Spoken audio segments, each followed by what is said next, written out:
मानव जन्म एक हीरा है जो मिलता बार बार नहीं। जैसे फूल गिरा डाली से फिर होता गुलजार नहीं। धर्म के बिना जीवन अधूरा है। धर्म करनी कर लो मेरे भाई। धर्म से ही उत्थान होगा, जीवन होगा सुखदाई। प्राणायाम फेफड़ों के लिए है। चलना दिल के लिए है। अच्छा भोजन आंतों के लिए है। ध्यान मन के लिए है। योगासन शरीर फिटनेस के लिए है। अच्छे विचार आत्मा के लिए है और अच्छे कर्म जीवन सुधरने के लिए है। अब प्रश्न यह उठता है कि यह जीवन कैसे सुधरे। जानकारी प्राप्त कर लेना अलग बात है, समझ भी प्राप्त कर लेना अलग बात है। पैसे कहाँ से मिल सकते हैं इसकी जानकारी प्राप्त कर लेना आसान है। पैसे की ताकत क्या है इसकी जानकारी प्राप्त कर लेना चुटकियों का खेल है। लेकिन इस पैसे का सदुपयोग कैसे किया जाता है और कहाँ किया जाता है, इसकी समझ के लिए जिंदगी के सालों साल बीत जाते हैं। फिर भी मिले या ना मिले इसमें संदेह है।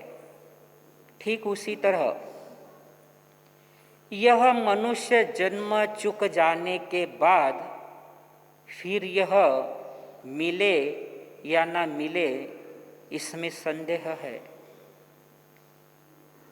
किसी भी मकान को बनाने के लिए सर्वप्रथम प्लॉट की आवश्यकता है। बिना प्लॉट के मकान बन नहीं सकता।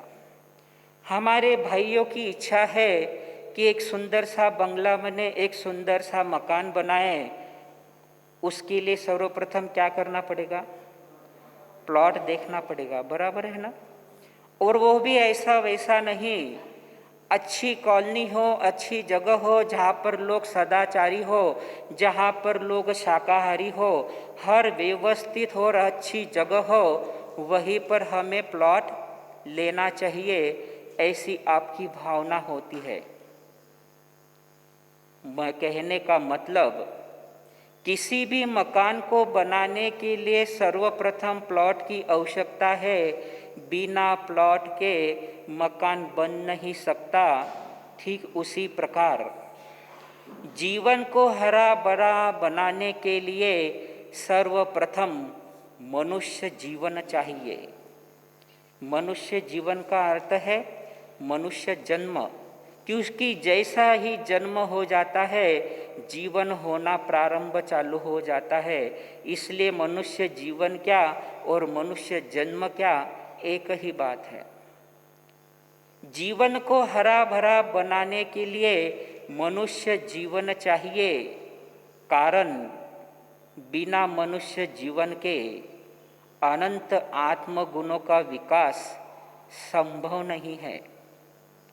किसान ने कहा, मेरे पास उपजाऊ बीज तो थे, लेकिन मैं उन बीजों को धरती में बो नहीं सका, कारण उन बीजों को धरती में बो सकूं ऐसी धरती मुझे मिली ही नहीं।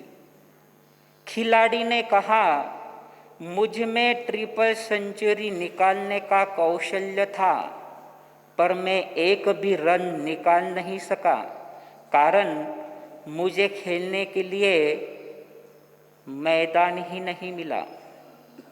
युवक ने कहा,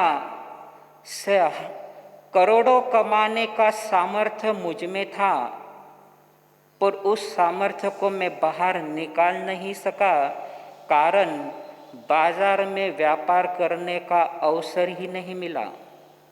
अब गौर से सुनना, अनुत्तरवासी देव ने कहा, मुझ में अनंत आत्म गुणों को आत्मसात करने का सामर्थ्य था और मुझे उसकी तीव्र अभिलाषा भी थी, लेकिन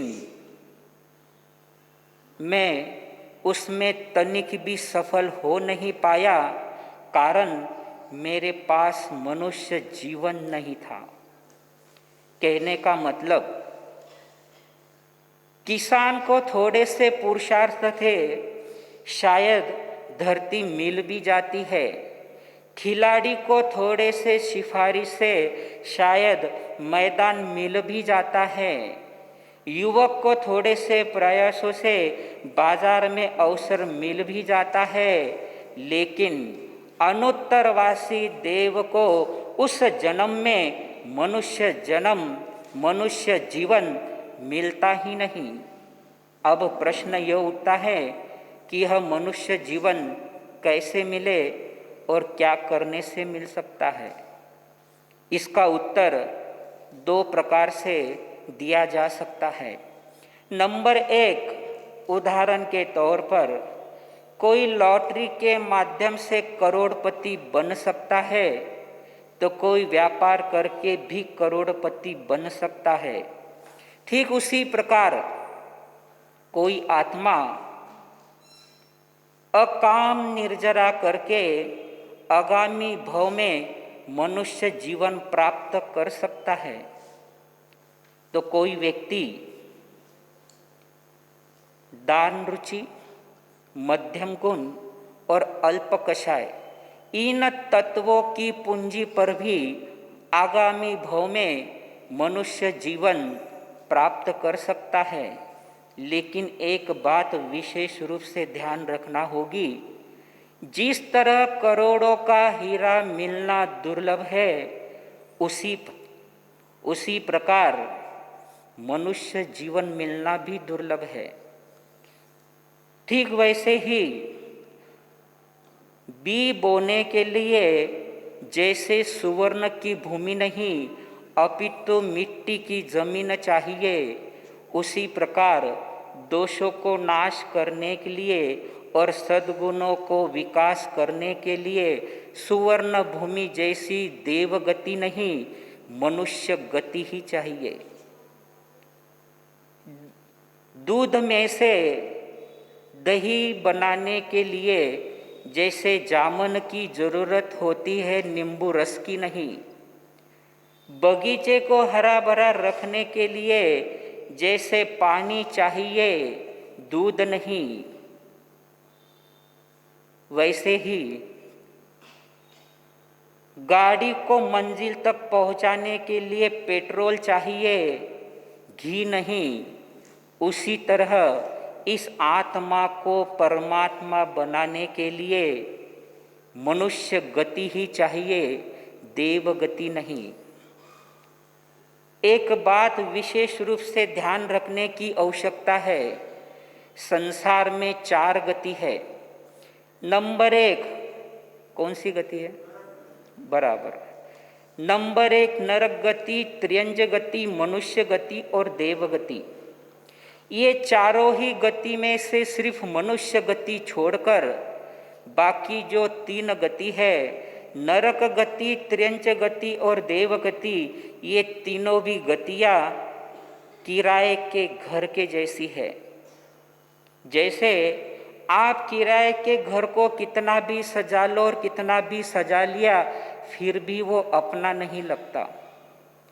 ठीक उसी प्रकार इन तीनों ही गतियों में, नरक गति, त्रियंच गति और देव गति में, कितनी भी धर्म श्रद्धा या कितनी भी धर्म आराधना यह आत्मा कर ले, फिर भी यह आत्मा परमात्मा नहीं बन सकती। लेकिन मनुष्य गति खुद के घर के जैसी है। इसे आप थोड़ी सी श्रद्धा और थोड़ी सी धर्म आराधना से सजा लो, आपका परमात्मा बनना निश्चित है। आप और हम बड़े भाग्यशाली है, बड़े पुण्यशाली है, मैं सिर्फ मेरी नहीं बात कर रहा हूँ, आपकी भी बात कर रहा हूँ। आप और हम बड़े भाग्यशाली है, बड़े पुण्यशाली है। आज हमारे पास अनंत अनंत तीर्थंकर परमात्मा के मुखारविंद से प्रशंसा प्राप्त करने वाला यह मनुष्य जीवन मिला है। कितनी बड़ी बात है। अनंत अनंत तीर्थंकर परमात्मा के मुखारविंद से प्रशंसा प्राप्त करने वाला यह मनुष्य जीवन मिला है। प्रश्न यह